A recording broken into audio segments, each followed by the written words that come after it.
Apocalipse capítulo 12, nós leremos todo o capítulo do versículo 1 ao versículo 17, e diz assim a palavra do Senhor: Viu-se grande sinal no céu, a saber, uma mulher vestida do sol, com a lua debaixo dos pés, e uma coroa de 12 estrelas na cabeça, que, achando-se grávida, grita com as dores de parto, sofrendo tormentos para dar à luz. Viu-se também outro sinal no céu, e eis um dragão grande, vermelho, com 7 cabeças, 10 chifres, e nas cabeças 7 diademas. A sua cauda arrastava a terça parte das estrelas do céu, as quais lançou para a terra, e o dragão que se deteve em frente à mulher que estava para dar à luz, a fim de lhe devorar o filho quando nascesse.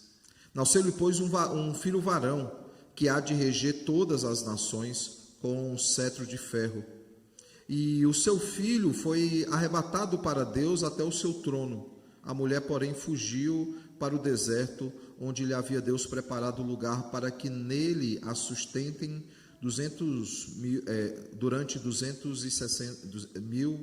1260 dias. Houve peleja no céu, Miguel e os seus anjos pelejaram contra o dragão. Também pelejaram o dragão e seus anjos, todavia não prevaleceram.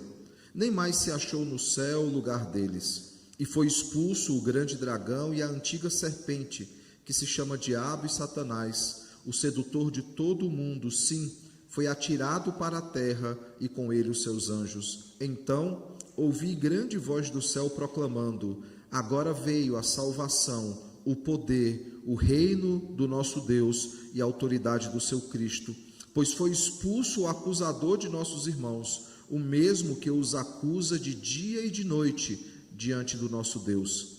Eles, pois, o venceram por causa do sangue do Cordeiro e por causa da palavra do testemunho que deram, e mesmo em face da morte não amaram a própria vida.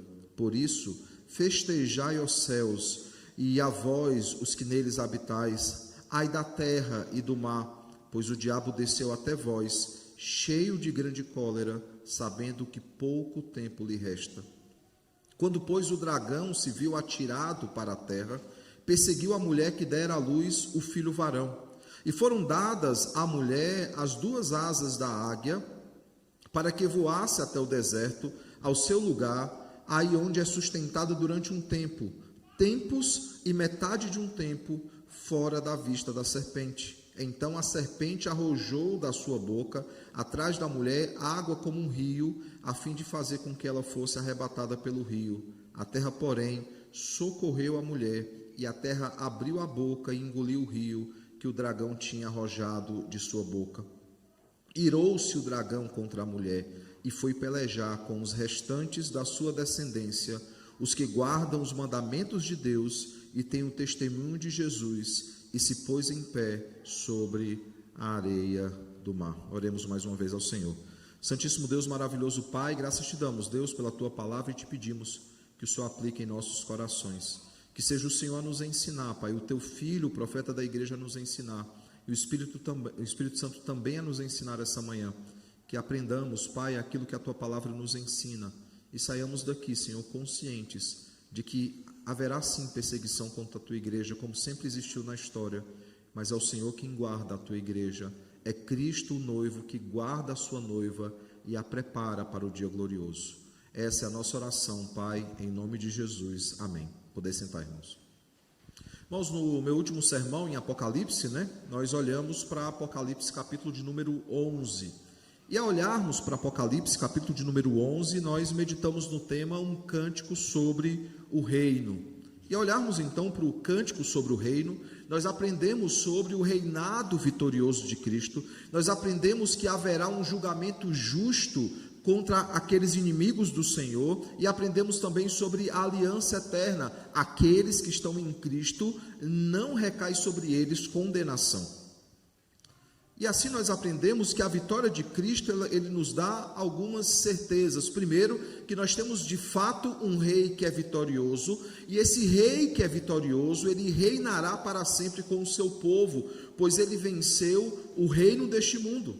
ele venceu o príncipe deste mundo, ele venceu aquele que se levantou contra o Senhor. Segunda coisa que nós aprendemos, irmãos, é que essa vitória de Cristo nos assegura um rei justo, que traz salvação para o seu povo e julga os seus inimigos por causa dos seus pecados. Um rei que é justo, ele não pune de forma injusta, ele não pune de forma injustificada, ele pune aqueles que são rebeldes a ele, que são seus inimigos. Terceiro, nós vimos também sobre um rei que é santo, que consuma a aliança eterna e nos permite oferecer a ele uma adoração que é perfeita, uma adoração que será entregue a ele eternamente. A pergunta então que ficou para a nossa reflexão foi: nós somos súditos contentes? Nós nos alegramos com esse rei que é vitorioso, esse rei que é justo, esse rei que é santo? Temos alegria em nossos corações em pertencer ao seu reino? Bem, irmãos, hoje nós falaremos ainda mais sobre a vitória de Cristo na cruz do Calvário e as consequências dessa vitória, não somente para Cristo, mas especialmente para a sua igreja. E nós começamos o texto de hoje, já no capítulo 12, verso 1, dizendo o seguinte: viu-se grande sinal nos céus. Antes de nós avançarmos no texto, é necessário nós lembrarmos algumas coisas. Por exemplo, nós vimos, foi exposto quando nós olhamos, mais atrás, em outros capítulos, que há algumas pausas em Apocalipse. Há momentos em que o Senhor, de forma didática, pausa a revelação para que alguns eventos aconteçam, para que alguns eventos se desenrolem, visando o propósito eterno, o decreto eterno do nosso Deus. Por exemplo, os capítulos 10 e capítulo 11 são uma pausa, e nós vimos isso quando nós meditamos no capítulo 11, no sermão que eu proferi antes. Nós vimos que há uma pausa, e agora no capítulo 12, a cena volta a se desenrolar. Essa mesma pausa, irmãos, que acontece no capítulo 10 e 11, ela está diretamente ligada com os capítulos 8 e 9, quando acontecimentos se desenrolam ali, e aí no capítulo 10 e 11, Deus dá uma pausa para que alguns eventos aconteçam, e aí nós temos então as trombetas, nós temos então a cena se desenrolando novamente. E não apenas isso, irmãos, é necessário saber ou lembrar, para aqueles que não ouviram, é necessário saber que Apocalipse ele é dividido em duas partes. Quando a primeira parte vai do capítulo 1 ao capítulo 11, ou seja, meu sermão passado encerrou a primeira parte do Apocalipse, e agora, a partir do capítulo 12 até o capítulo 22, nós temos a segunda parte. O que é que a primeira parte nos ensina? Do capítulo 1 ao capítulo 11, nós vemos que Cristo, ele é perseguido pelo mundo. A igreja de Cristo, ela é perseguida pelo mundo. Nós vemos perseguição contra nós pelo mundo. Mas, ao mesmo tempo, nós vemos os juízos de Deus contra este mundo. Já na segunda parte, irmãos, nós vemos que a igreja ela é perseguida por Satanás, ela é perseguida pelos seus aliados, da forma mais cruel. E isso não acontece mais de forma escondida, ele faz isso à vista de todos. Quando alguém diz a igreja tem sido muito perseguida, sim, irmãos, e ela sempre será. E a tendência, segundo o Apocalipse, é que essas coisas piorem. Mas ao mesmo tempo em que Satanás e os seus aliados perseguem a igreja de forma cruel, no desenrolar desses capítulos, nós vemos também os juízos de Deus sobre Satanás e sobre os seus aliados. De forma, irmãos, que hoje nós nos encontramos exatamente no meio do livro de Apocalipse, onde se inicia a segunda parte, sendo o capítulo 1, a grande introdução de Apocalipse, e o capítulo 22, a grande conclusão de Apocalipse. Olhando ainda para a primeira parte que nós encerramos no sermão passado, há sequências. Por exemplo, os 7 candeeiros, referindo-se ali às 7 igrejas.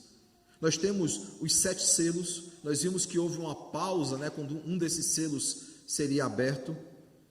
E as 7 trombetas, que se você olhar para o capítulo de número 11, você verá que no capítulo 11 tem a 7ª e a última trombeta. 3 símbolos são usados, 3 sessões acontecem em Apocalipse na primeira parte. Na segunda parte nós temos 4 sessões, e aí já o número 7, né? Se somarmos o 3 com o 4. Nessa segunda parte, então, nós teremos do capítulo 12 ao capítulo 14, Satanás e os seus aliados. Quem eles são? Onde eles vivem? O que eles fazem contra a igreja? Nós vemos aqui brotar o dragão, que é a antiga serpente, fazendo uma menção muito clara a Gênesis, ao momento da criação e de como a serpente ela leva então os nossos primeiros pais a pecarem contra Deus. No capítulo 15 ao capítulo 16 nós temos as taças da ira de Deus, quando Deus derrama a sua ira contra os seus inimigos, agora sem mitigação. Lembrem que no jardim ele mitiga, ou seja, ele atenua a sua maldição sobre a terra. Agora essa maldição ela vem de forma completa contra os adversários do Senhor. Do capítulo 17 ao 19 nós temos então a vitória de Cristo sobre os aliados de Satanás, sobre aqueles que entrarem em aliança com Satanás. Deus vai destruir um a um, e do capítulo 20 ao capítulo 22 nós temos então a vitória final de Cristo sobre Satanás, sobre os ímpios, sobre a morte. A morte não tem mais poder sobre nós, uma vez que fomos ressuscitados em Cristo Jesus. E nós vemos então o reinado eterno, nós vemos novos céus e nova terra, consumando todas as coisas. Nós vemos finalmente a vitória completa de Cristo e da sua igreja.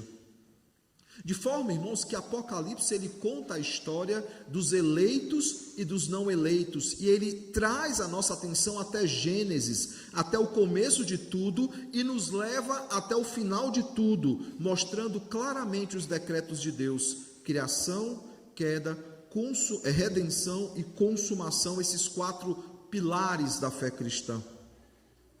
Voltando, irmãos, especificamente para o texto dessa manhã, e aí infelizmente eu não posso aprofundar demais em Apocalipse. Já prometi aos irmãos que teremos em algum momento 2 ou 3 aulas em classe única com toda a igreja, para olharmos para Apocalipse, para os símbolos de Apocalipse, que são muitos. Ele não é fácil de ser entendido, mas eu espero que essa manhã saiamos pelo menos entendendo o capítulo 12, aquilo que o Senhor nos ensina por meio da sua palavra. Voltando então ao capítulo 12, nós temos 3 cenas que se desenrolam.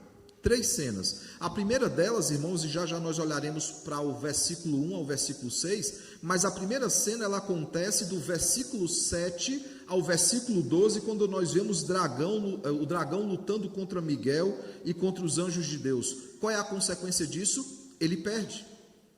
Depois nós vemos o dragão lutando contra o próprio Deus e contra Cristo. O que é que acontece? Ele perde. Isso é o verso 1 ao verso 6.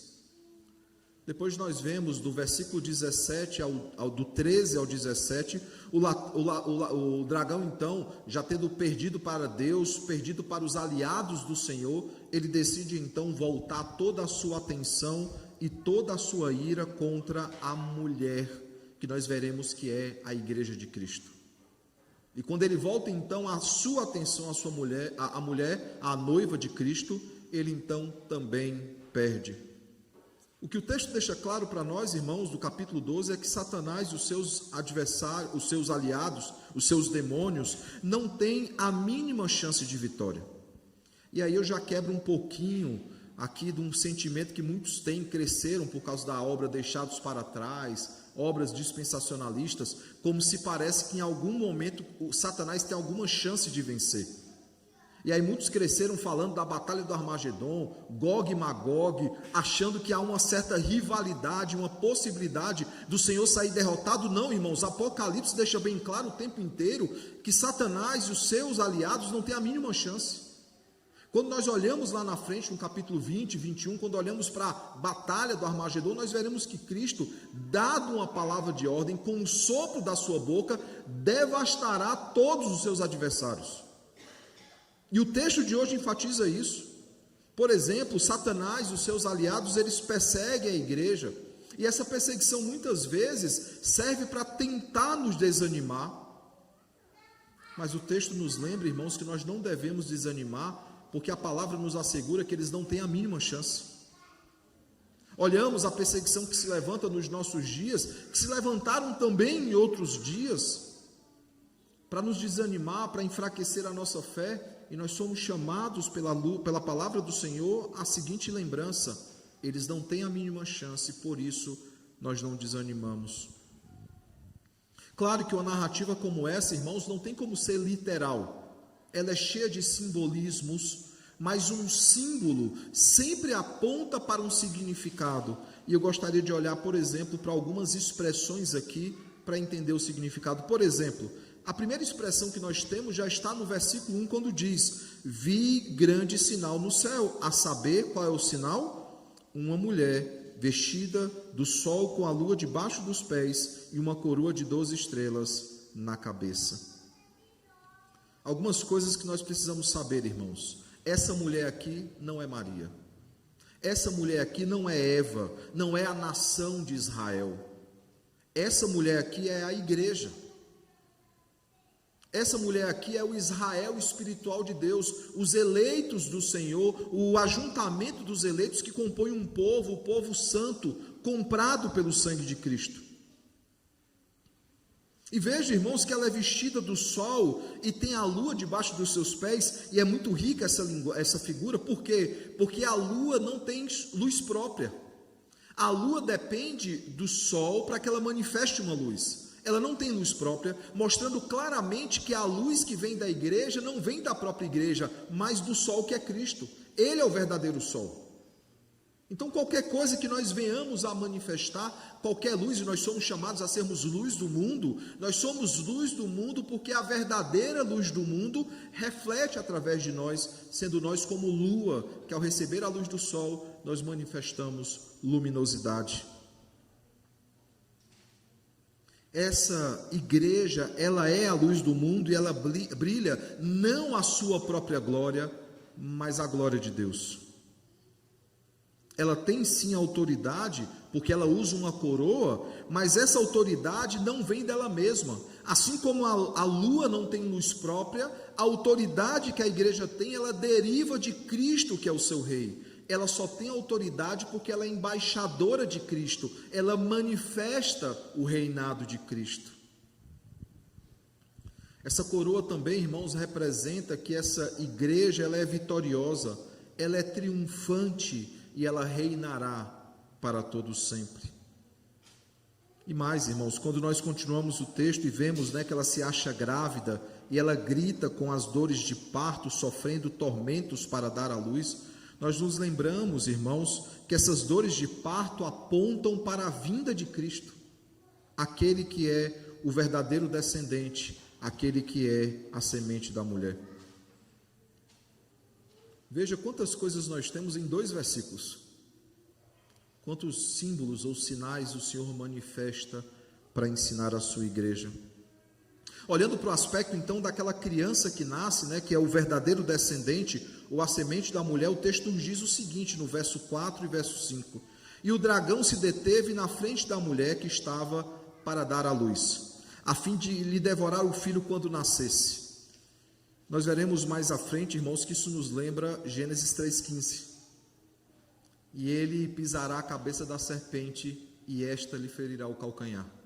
Mas o texto continua dizendo: nasceu-lhe, pois, um filho varão, que há de quê? Reger todas as nações com cetro de ferro, referindo-se ali à promessa feita a Jacó, aos seus filhos, no momento da sua morte, no final de Gênesis 48, 49, entrando no 50, quando ele abençoou os seus filhos, e ao olhar para ajudar, ele disse que o cetro não se apartaria da sua mão, e ele regeria as nações, referindo-se àquele que é a raiz de Davi, o leão de Judá, que claramente é Jesus Cristo. E continua o texto dizendo: e seu filho foi arrebatado para Deus até o seu trono, referindo-se então ao momento que Cristo ele é ressuscitado entre os mortos. Ele vai então à direita do Deus Pai Todo-Poderoso, de onde há de vir julgar vivos e mortos, tanto pela sua aparição como pelo seu reino. É muito claro, irmãos, que o texto aqui se refere a Cristo. E a não ser que alguém, sendo judeu, por exemplo, queira sustentar que é Israel, vai ter que sustentar que aqui se refere ao Cristo, que claro, eles entendem que ainda não veio, que um dia virá. O texto, irmãos, fala sobre a encarnação de Cristo ao referir-se ao seu nascimento, mas também fala da sua humilhação e da sua exaltação, a grande expectativa do menino, como nós vemos lá em Isaías 9, versículo 6. Mas o capítulo 9 de Isaías, versículo 6, que diz: e um menino vos nasceu, e ele será poderoso, ele regerá as nações, o seu nome será maravilhoso conselheiro, Deus forte, Pai da eternidade, príncipe da paz. Essa não é a primeira profecia a respeito de um menino ou da semente da mulher. A primeira profecia, irmãos, encontra-se em Gênesis 3,15, que diz o seguinte: porém inimizade entre ti e a mulher. E aí nós vemos então a briga, entre o dragão e a mulher. Entre a tua descendência e o seu descendente, este te ferirá a cabeça e tu lhe ferirás o calcanhar. Cristo como a semente ou como descendente é a primeira menção de Cristo, e veja como Deus ele está no controle de tudo. Logo após a queda, logo após a quebra da aliança, Deus já providencia o conserto se dará por meio do seu filho, do descendente da mulher. Alguns comentaristas defendem que por causa dessa inimizade, onde é dito a Satanás que ele feriria então aquela semente, alguns comentaristas entendem que todas as crianças que nasceram, que aparentavam ser justas diante do Senhor, Satanás tentou matar. E aí você tem, por exemplo, Abel sendo morto pelo próprio irmão. Você tem outros exemplos na Bíblia de crianças que já pequenas tentou a morte. As mortes, por exemplo, que acontecem ali no Egito, quando os filhos de Israel começam a ficar muito grande na quantidade, e então o faraó ele determina que os filhos, os homens, sejam mortos. E a mesma tática usada ali por Herodes, quando ele manda matar as crianças de 2 anos para baixo. É como se Satanás tentasse de alguma forma impedir o cumprimento da profecia. Sempre que o homem justo, irmãos, apareceu na terra, ele fez oposição. Ele fez oposição a Noé, ele fez oposição a Jó. Mas claro, irmãos, não há como especular que ativamente ele age nesse sentido, mas o texto de hoje nos deixa muito claro, desde sempre, ele tenta impedir o nascimento da criança. Como, por exemplo, quando os magos anunciam o nascimento de Jesus e Herodes tenta, de forma diabólica, matar a Cristo. Mas Deus poupa o seu filho. Deus avisa a José, avisa a Maria, vai para o Egito. Foge, porque tentarão matar o menino. Mas perceba, irmãos, como é interessante aqui.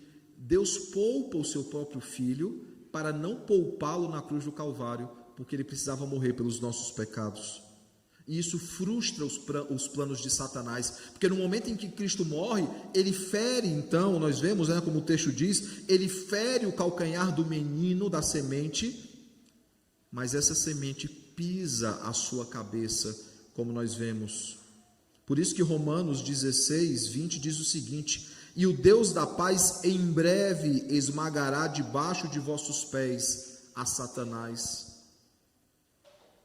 Tudo que Satanás faz, irmãos, na história é tentar. Ele tenta matar o menino, ele tenta vencer a igreja, mas ele não tem poder algum, e tudo é frustrado, todos os seus planos são frustrados, porque Deus é quem está no controle de todas as coisas, decretando todas as coisas. E nós vemos que Satanás, ele usa tudo que tiver à sua disposição para atentar ou tentar contra o povo de Deus.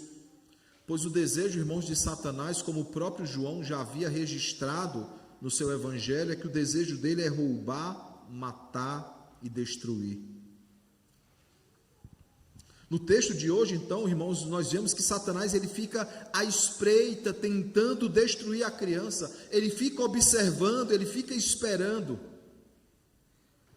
Mas nós vemos que essa criança, ela vence. Nós vemos que essa criança cumpre o seu propósito, cumprindo então o decreto eterno, a ponto de Deus levá-lo ao seu trono, à sua presença. Por ser, irmãos, descendente de Davi, por ser descendente da tribo de Judá, ele cumpre Gênesis 49, de 8 a 12, quando ele rege todas as nações com cetro de ferro, como vemos em Apocalipse 12:5.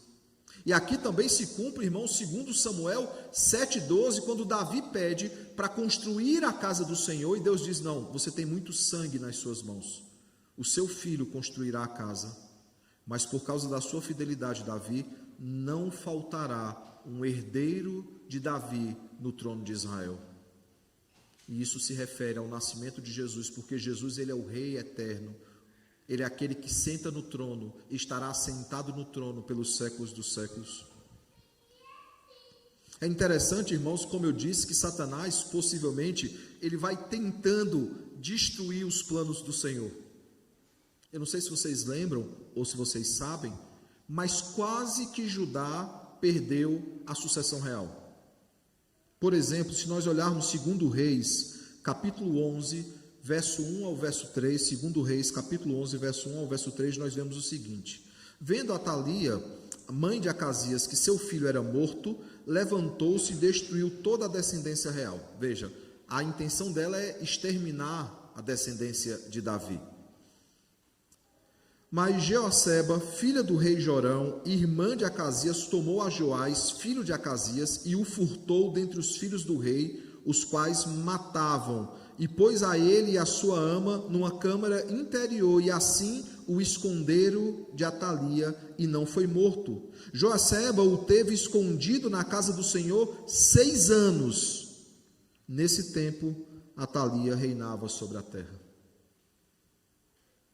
Veja o plano, irmãos, diabólico de exterminar a descendência de Davi e a providência do Senhor de guardar, de proteger um remanescente fiel dessa descendência.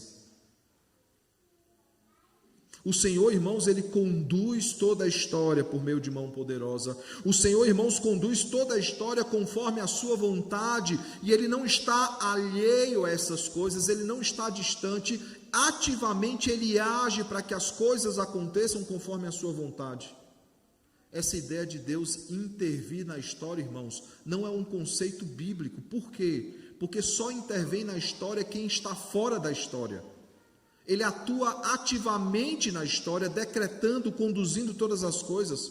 Não importa o que Satanás tente fazer, não importa o plano que ele tente executar, é como o Papaléguas no desenho animado. Por mais mirabolante que seja o plano, ele não vai para frente. O Senhor, irmãos, dá vitória ao seu povo, e todos os seus inimigos serão totalmente derrotados. É isso que Apocalipse nos afirma.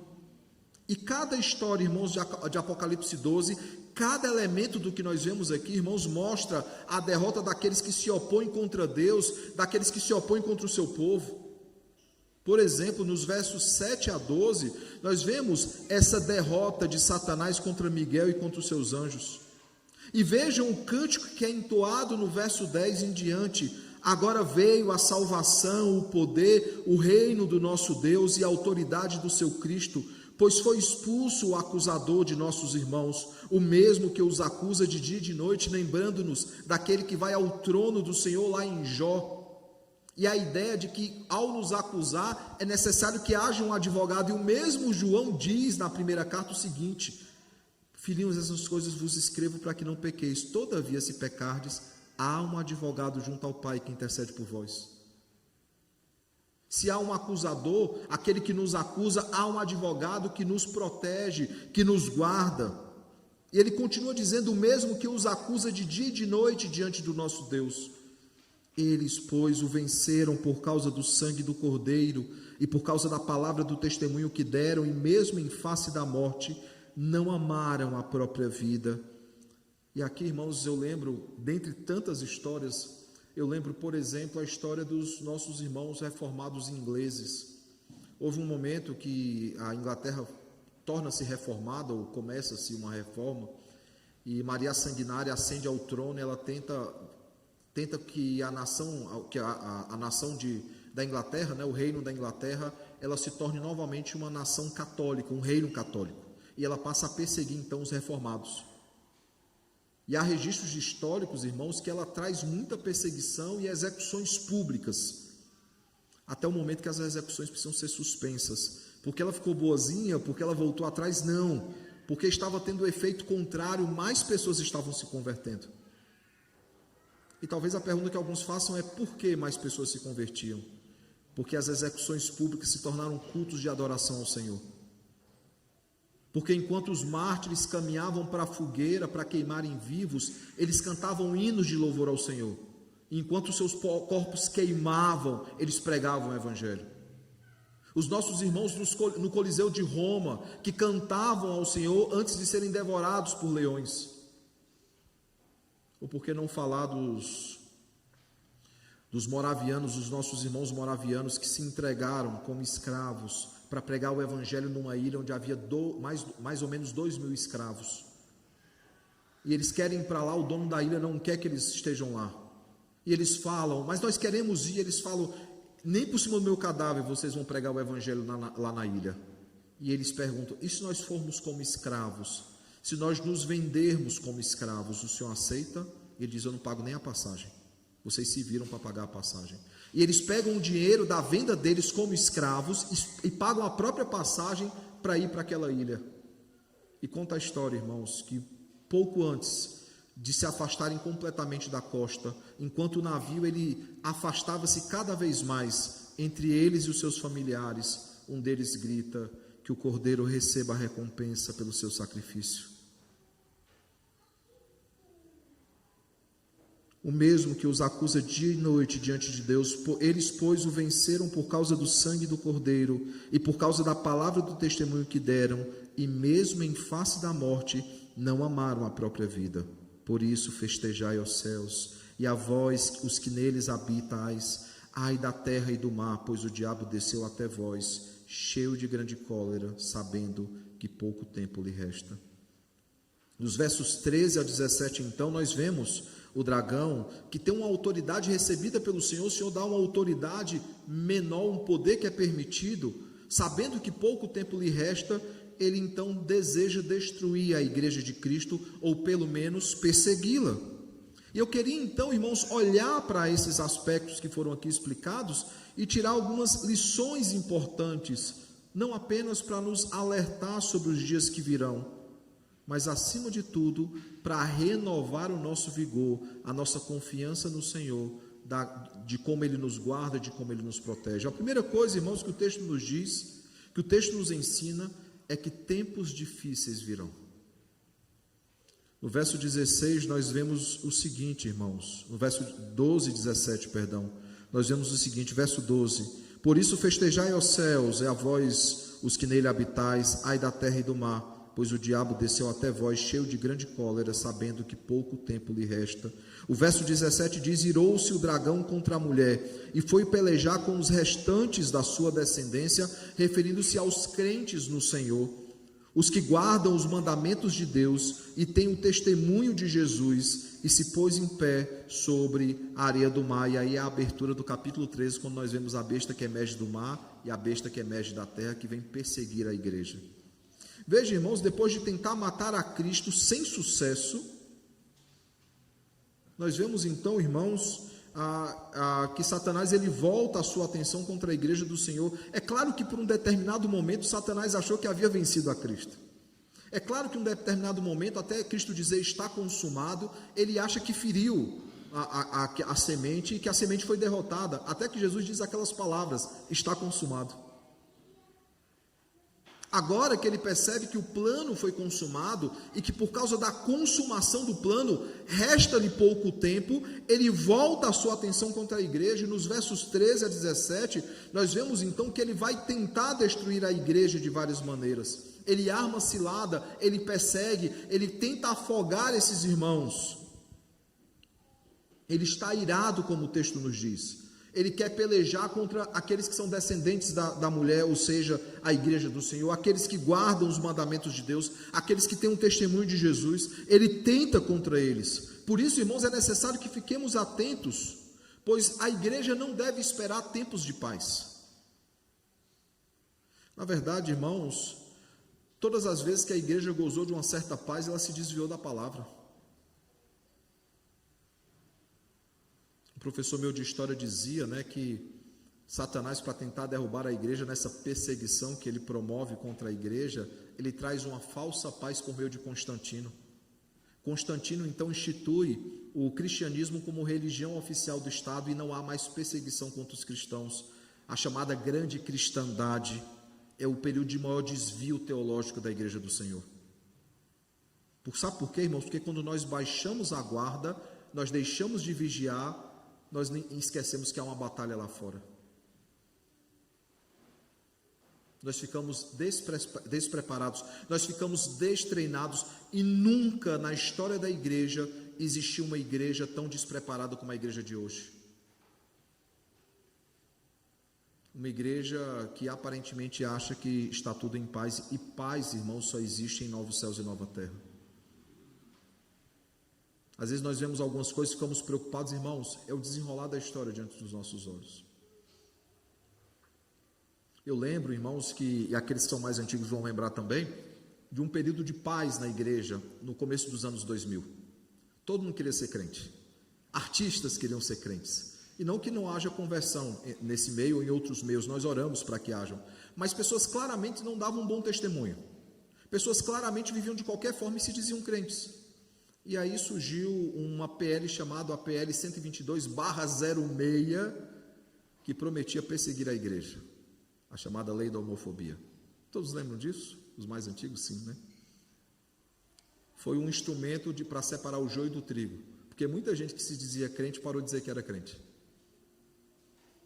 E de tempos em tempos, irmãos, isso acontece. Deus ele vai purificando o seu povo, ele vai nos chamando a atenção, nos lembrando, irmãos, que tempos difíceis eles virão e eles piorarão cada vez mais. Mas há uma segunda coisa no texto, irmãos, do verso 13 ao 16, nós vemos a promessa que Deus protegerá o seu povo. O seu povo será perseguido, mas o próprio Deus preservará o seu povo, guardará o seu povo. Nós vemos no texto de hoje a igreja sendo perseguida, mas nós vemos o Senhor o tempo todo protegendo a sua igreja. Veja, irmãos, o verso 13 e 14. Quando, pois, o dragão se viu atirado para a terra, perseguiu a mulher que dera à luz a filho varão, e foram dadas à mulher as duas asas da grande águia. Veja, aquela mulher ela não é devorada pelo dragão, por quê? Porque é dado àquela mulher o poder de voar. Para quê? Para que o dragão não pudesse arremeter contra ela. E veja, da grande água, para que voasse até o deserto, ao seu lugar, aí onde é sustentada durante um tempo, tempos e metade de um tempo, fora da vista da serpente. O Senhor livra. O verso 15 e 16 continuam. Então a serpente arrojou da sua boca atrás da mulher água como um rio, a fim de fazer com que ela fosse arrebatada pelo rio. Ou seja, ele deseja afogar essa mulher. E o texto continua dizendo: a terra, porém, socorreu a mulher, e a terra abriu a boca e engoliu o rio que o dragão tinha arrojado da sua boca. Por duas oportunidades ele atenta diretamente contra a mulher, e nos dois momentos Deus ele usa do seu poder para livrar aquela mulher, para livrar a igreja. O que é que esses versos têm em comum? Vejam, irmãos, a igreja sempre é perseguida, e ela sempre recebe meios para resistir, para suportar e para vencer as dificuldades. Por isso, quando nós lidamos com os nossos problemas diários, com as nossas dificuldades diárias, nós devemos recorrer ao Senhor, pedindo: Senhor, me dá livramento dessa situação, me acolhe, me ajuda para que eu possa suportar as tribulações, as provações, as perseguições. O Senhor, Ele não dá, irmãos, nenhum teste, nenhum desafio que nós não podemos suportar. Ele nos socorre, Ele nos auxilia. Ele nos auxilia, irmãos, que por mais que os dias sejam difíceis, o Senhor ele protege o seu povo, assim como ele protegeu o seu povo no Egito, mesmo trazendo 10 pragas contra o Egito, o seu povo não foi tocado, porque Deus guardou o seu povo. Isso nos leva, irmãos, ao terceiro aspecto desse texto, quando ele nos afirma que a vitória ela é certa. Versos 10 e 11 dizem o seguinte: agora veio a salvação, o poder, o reino do nosso Deus e a autoridade do seu Cristo, pois foi expulso o acusador dos nossos irmãos, o mesmo que os acusa de dia e de noite diante do nosso Deus. Eles, pois, o venceram por causa do sangue do Cordeiro e por causa da palavra do testemunho que deram, e mesmo em face da morte, não amaram a própria vida.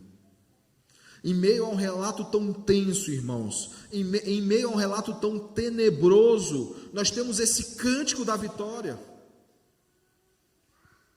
Nós temos esse cântico que ressoa e ecoa em nossos corações como um bálsamo para os nossos ouvidos, como um bálsamo para os nossos corações. É como, por exemplo, Paulo passando por privações, passando por perseguições, ele para e suspira e diz: mas toda breve e momentânea tribulação produz em nós eterno peso de glória acima de toda comparação. Ou quando o salmista, em meio ao vale da sombra da morte, ele diz: e mesmo que eu ande no vale da sombra da morte, eu não temerei, pois o Senhor está comigo. A sua vara e o seu cajado me consomem. Aqui, irmãos, ecoa esse cântico em nossos corações, nos lembrando que Cristo, Ele reina, e não apenas reina, Ele nos deu a vitória por meio da salvação em Cristo Jesus. Nos lembrando, irmãos, que Satanás ele será plenamente vencido, e essa vitória se dá por causa do sangue do Cordeiro que foi derramado na cruz do Calvário. Assim como no Egito, os hebreus não foram tocados pelo anjo da morte, porque o sangue de um cordeiro sem mancha foi derramado nos umbrais daquele madeiro, daquela porta. O sangue de Cristo derramado na cruz do Calvário nos livra da morte eterna.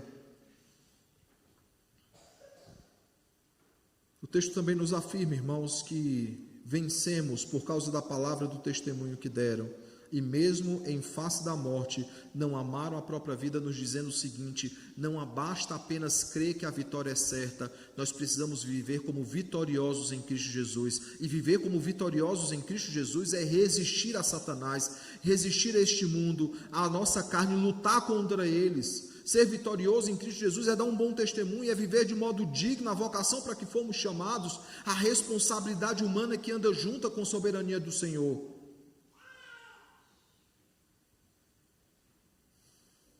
É claro que há os tempos e tempos aqui no texto, nós já explicamos essa linguagem numérica, essa datação numérica no sermão anterior, quando nós falamos, ou no posterior, quando nós falamos, no antecessor, quando nós falamos sobre o que eram os 3 anos e meio, ou o que eram os 1260 dias, nós já explicamos, os 42 meses, nós já explicamos essa linguagem. Os irmãos depois retornem ao outro sermão para ver, mas nessa aula de Apocalipse eu espero entrar nessa questão das eras, do tempo e meio tempo, como ele diz aqui. O fato, irmãos, é que esse texto ele nos ensina que tempos difíceis virão, ele nos ensina que o Senhor protege o seu povo e que a vitória é certa. Isso nos traz algumas aplicações práticas que eu gostaria de trazer aos irmãos. A primeira delas, irmãos, é que nós precisamos confiar que somos perseguidos, mas ao mesmo tempo que somos perseguidos, nós somos também guardados. Por isso não podemos desanimar nem enfraquecer na fé. A segunda coisa que nós aprendemos, irmãos, nesse texto é que Satanás tem nos perseguido, mas ele será totalmente vencido. Logo nós devemos resistir ao diabo e ele fugirá de nós. Nós precisamos, irmãos, lembrar disso. Ele não é alguém que tem chance alguma sobre nós, porque maior é aquele que nos guarda. Maior é aquele que deu o seu sangue pela sua igreja. Ou você acha que qualquer um que atente contra a honra da noiva não será alvo da ira do noivo?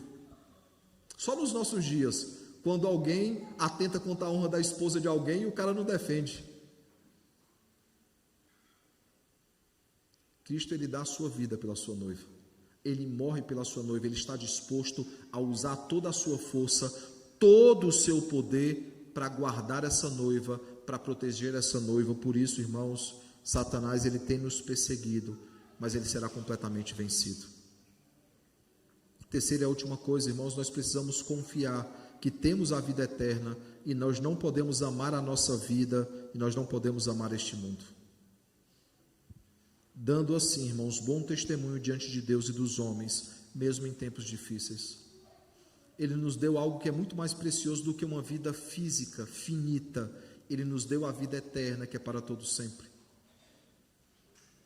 Por isso, irmãos, nós não devemos atentar para aquelas coisas que são visíveis, porque elas são passageiras. Nós devemos atentar para aquelas que são invisíveis, pois elas são eternas. Ou como eu já disse aos irmãos, o agora pode até ser interessante, mas o eterno é incomparável. Eu pergunto então, irmãos, nós cremos que nós já vencemos em Cristo Jesus? Nós temos confiança nisso? O nosso coração, as nossas vidas são conduzidas por essa verdade? Que o bom e eterno Deus, irmãos, renove o nosso vigor. Que o bom e eterno Deus fortaleça a nossa fé, que Ele nos capacite para resistir ao diabo e aos dias maus, sendo sempre fiel ao Senhor, até que Ele nos recolha à sua augusta presença, ou até o ressoar da trombeta, quando serão feitos novos céus e nova terra diante dos nossos olhos. Que o Senhor nos mantenha fiel até o dia glorioso, e que possamos, enquanto aqui estamos, dar bom testemunho a respeito de Cristo e amar a vida eterna acima de qualquer outra coisa, principalmente acima das nossas próprias vidas, pois é uma alegria, é um privilégio sofrer por causa do Evangelho. Fiquemos de pé, irmãos, e cantemos o último hino dessa manhã. Hino de número 49, sempre vencendo. Logo após o hino nós estaremos orando ao Senhor, estaremos recebendo a bênção final e cantando o tríplice amém.